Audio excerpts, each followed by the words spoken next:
করছি আজকে দৌলতপুরের আমরা চিলমারিকে বলি নাই, রামকৃষ্ণপুরের চরে বলি নাই, ড্যাঙ্গাই বলেছি। হাজার হাজার নেতা কর্মী তারাগুনায় উপস্থিত হয়েছিলেন। আজকের এই র্যালিতে বিজয় মিছিলে বাংলাদেশ জাতীয় দল, বাংলাদেশ জাতীয় দল যুব দল, বাংলাদেশ জাতীয়তাবাদী স্বেচ্ছাসেবক দল, বাংলাদেশ জাতীয়তাবাদী কৃষক দল, বাংলাদেশ জাতীয়তাবাদী ছাত্র দল সহ সাংবাদিক ভাইয়েরা, আসসালামু আলাইকুম। বক্তব্য দীর্ঘায়িত করব না। আমরা অন্য কোন রাজনৈতিক দলের বিরুদ্ধে বলতে চাই না, তারপরও একটি মৌলবাদী সংগঠন বাংলাদেশকে নিয়ে চক্রান্ত করছে। আমি আপনাদের উদ্দেশ্যে বলতে চাই, কোন মসজিদে কোন রাজনৈতিক দলে মিটিং করতে দেবেন না। আমরা যারা মিটিং করি মাঠে, তারাও মিটিং করবে মাঠে। কোন মসজিদ রাজনৈতিক দলের আস্তানা হতে পারে না। সংগ্রামী সাথী বন্ধুগণ,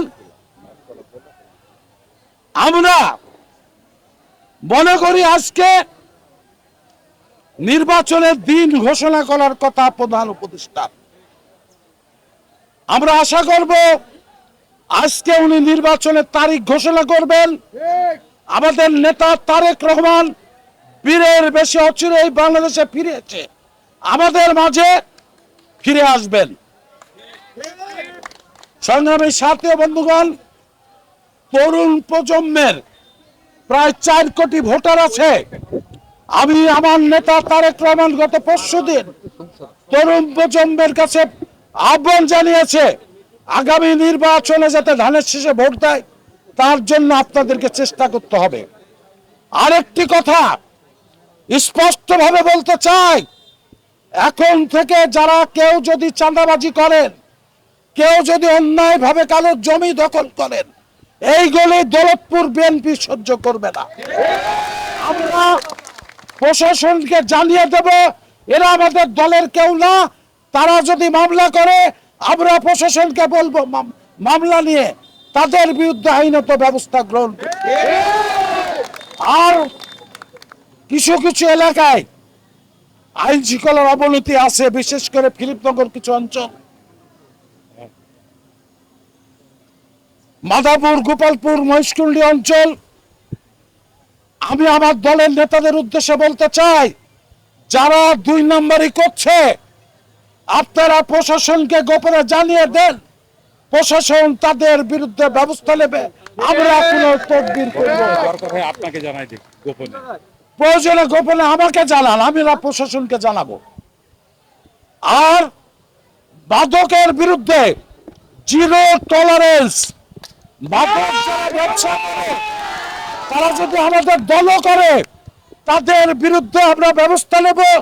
তাদেরকে আমরা দলে আশ্রয় দেব না, কারণ মাদক একটা পরিবারকে ধ্বংস করে দেয়। আমার পরিবারে যদি একটা ছেলে মাদক খায়, ওই পরিবারের মতো অশান্তি আমার মনে হয় আর কোন পরিবারে থাকে না। তাই মাদকের বিরুদ্ধে আমাদেরকে সামাজিক প্রতিরোধ গড়ে তুলতে হবে। আপনারা একমত? সংগ্রামী সাথী বন্ধুগণ, এই মাদকের জন্য কিছু লোক অর্থলোভী হচ্ছে, পয়সা হচ্ছে, কিন্তু সাধারণ মানুষের তো পয়সা হচ্ছে না। সাধারণ মানুষকে তো খেটে খাওয়া লাগছে। তাই এই মাদকের বিরুদ্ধে আমাদেরকে সামাজিক প্রতিরোধ গড়ে তুলতে হবে। আমার বক্তব্য দীর্ঘায়িত করব না। আমি কষ্ট করে যারা আজকে এই আনন্দ মিছিল